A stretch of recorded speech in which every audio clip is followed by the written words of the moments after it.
Welcome. In today's video, we're going to walk through how to unmute a group inside a WhatsApp community fully updated for the latest version of the app. Whether you muted a group by accident or just want to start receiving those notifications again, this quick guide will help you fix it in no time. So let's get started. First, open the WhatsApp app on your phone. Make sure you're using the latest version so you can see all the most recent features and layout updates. Once the app is open, look at the bottom of your screen and tap on the Communities tab. This is where all your community groups are neatly organized in one place.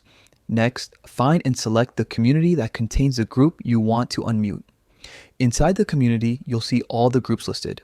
Choose the specific group whose notifications you wish to turn back on. After tapping into that group, look to the upper right corner of your screen and tap the three dots.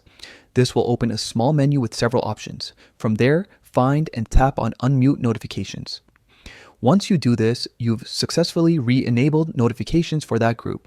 You'll now start receiving message alerts, mentions, and updates in real time just like before you muted it.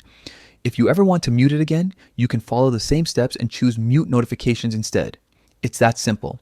WhatsApp communities are a great way to stay organized, but managing notifications your way keeps things peaceful and productive. Whether it's family updates, work chats, or hobby groups, now you can easily control which conversations you tune into. If this helped you, don't forget to hit the like button and share it with someone who might need the same quick fix. For more helpful WhatsApp tips and step-by-step guides, make sure to subscribe and stay tuned for the next how-to video.